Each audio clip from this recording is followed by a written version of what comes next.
जे मी केलंय, जे मी इथं केलंय ते जर मी कुठेही केलं असतं तर 1 लाख मतांनी निवडून आलो असतो. तर माझ्या माणसांच्याकडून एवढीच भावना, एवढीच विनंती आहे, एवढंच माझं म्हणणं आहे की आता मला माझ्या कामाला न्याय द्या. मला म्हणजे हे सगळं बोलत असताना आपल्या सगळ्यांना एवढंच सांगायचं की आता आपण सगळ्यांची आपली जबाबदारी आहे. निवडणुकीच्या पद्धतीने होत असते, पण कार्यकर्त्यांनी जमिनीवर जाऊन निवडणूक केली पाहिजे. बऱ्याच लोकांचं मी ऐकतोय की त्यांचं म्हणणं आहे भाऊला निवडणूक फार सोपी आहे, आता काय अडचण नाही, भाऊ 50,000 नेतोय, भाऊ 7,000 नेतोय, कोण काय म्हणते कोण काय म्हणते. म्हणजे विनंती आहे सगळ्यांना, कुठलंही युद्ध, कुठलीही निवडणूक, युद्ध शेवटचा युद्ध संपल्याशिवाय जिंकता येत नाही. आणि निवडणुकीची 5 वाजेपर्यंत मेहनत केल्याशिवाय जिंकता येत नाही. तेव्हा असं अनेकदा होतं की काही लोक एवढी ओव्हर कॉन्फिडन्स मध्ये राहिली की मुख्यमंत्री व्हावं म्हणून फिल्डिंग लावायला दिल्लीत होते, इथं निकाला दिवशी ते पडले असेल. समजून घ्या, असे अनेक नेते आहेत की मुख्यमंत्री पदाची फिल्डिंग लावायला, कारण निकाल लागला की 2 दिवसात मुख्यमंत्री पद जाहीर होतं. तेव्हा ते फिल्डिंग लावायला दिल्लीत होते, इथं निकाल लागला स्वतःचा पराभव झाला. असे अनेक विषय आहेत. त्यामुळे माझी आपल्याला विनंती आहे, गाफील राहू नका. खूप चांगलं वातावरण आहे म्हणू नका. निवडणुकीचं 5 वाजल्यानं 6 वाजल्या, 6 वाजेपर्यंत होत्या, 6 वाजल्यानंतर सांगा की खूप चांगलं वातावरण होतं, सांगू. आता लोकांना उगाच तुम्ही मोठ्या लीगचा बातम्यामध्ये कार्यकर्ता होतो. आपण आपण आपली भूमिका एवढं सांगितलं पाहिजे की आपल्याला काम करायचं. दीड कमी अधिकचा विषय नाही, काम करायच्या भावनेत सांगायला आपल्याकडे सगळंच आहे, समोर काहीच नाही आहे. आज बघा गावात सगळ्यात मोठा बोर्ड त्यांचा दिसतोय. 1 महिना माझ्या गावात बोर्ड होता, विकास कामाचा बोर्ड होता. त्यावेळी काय पुढे बोर्ड लावता आला नाही. त्यावेळी आला का महिनाभर कुणाला बोर्ड लावता नाही लावू शकलो, कुणी नाही लावू शकलो. आज आपण बघताय आता सगळ्यात मोठा बोर्ड लगेच. यांना कामाचं देणं घेणं नाही, त्यासाठी स्पर्धा मायाशी मी पहिल्या दिवसापासून सांगितलं का स्पर्धा मायाशी बाकी काय करतात, स्पर्धा माझ्या विकासाशी करा, स्पर्धा माझ्या कामाशी करा, पण त्याच्याशी कधी स्पर्धा होत नाही. स्पर्धा माझ्या जातीशी, स्पर्धा माझ्या बाकीच्या व्यक्तिगत गोष्टीशी माझी स्पर्धा करतात, त्याशी करू शकत नाही. पण मी त्या दिवशी सांगितलं, आजही सांगतो सरपंच साहेब किंवा आमचा पिंटू दादा इथं आहे, आमचा नाना आहे, किंवा पहिल्यापासून जीवन दादा आमचा आहे, अण्णा आहेत, पेक्षा अनेक कार्यकर्ते सह बोलतायत मगाशी. असं कधी वाटलं नाही की माझी जात कुठली आहे काय आहे, कारण ह्या लोकांनी एवढं प्रेम दिलंय की मला लढायची गरजच लागली नाही.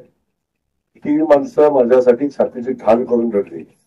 काल वर्गचं उदाहरण सांगेन की एक मिटिंग होती, मिटिंग मध्ये काय घटना घडल्या, माझी गरज भासलीच नाही, गावात कार्यक्रम करून मिटिंग घेऊन टाकली. म्हणजे हा एक विषय आहे की एवढी परिस्थिती ही आहे की माझ्यासाठी लढणारे मावळे मी तयार करू शकलो, किंवा ते माझ्यासाठी माझी लढाई लढतात, याच्यापेक्षा मोठं काहीच नाही आहे. त्यामुळे मला याचा मनापासूनचा आनंद आहे.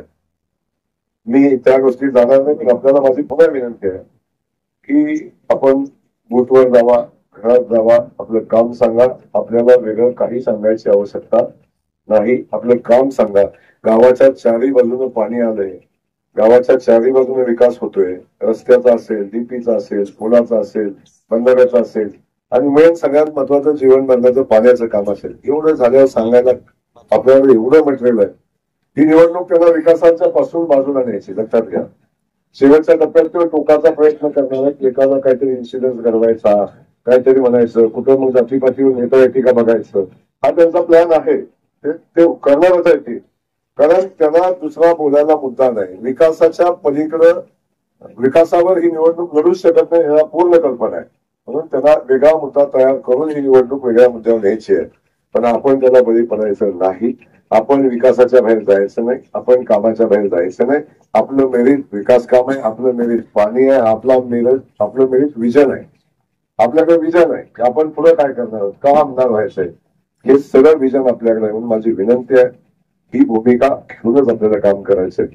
आपण जी रचना आपण केली, मी आपली त्याची चर्चा केली असेल, तो सार्वजनिक विषय नाही, पण आपण त्या रचनेतनं जबाबदारीनं काम करायचं आहे. आणि ती रचना जर आपण प्रॉपर जमिनीवर राबवली तर मला खात्री आहे की कोणी आपलं काही करू शकत नाही. आणि मला गोंधळाने एवढं दिलं, मी सांगितलं एवढ्या वाईट प्रसंगात मागची निवडणूक होती, सगळे सोडून गेले काय असं वाटलं मला, आता माझं कसं होणार. पण पिंटू दादा, आपण सगळ्या कार्यकर्त्यांनी माझ्या सहकार्याने केला लढवला आणि दिलं ना. तरी पण असं वाटत होतं तुम्हाला की आम्ही 1000 मतांमागं पुढचे, आता 700-800 मतांमागं पुढचे, नाही घेतलं तसं. शेवटी गाव माझ्यावर प्रेम करतं, माणसं जनता माझ्यावर प्रेम करते आणि जनता पाण्याशी इमानदार आहे, कामाशी इमानदार आहे. त्यामुळे माझी खात्री आता जे गोंधवल्यात होईल ते ना बोलतो ना भविष्यात येईल. ही फरक किती बघा. आणि गोंधवल्यात नाही सांगत आहे, गोंधवल्यात नाही सांगत आहे मी.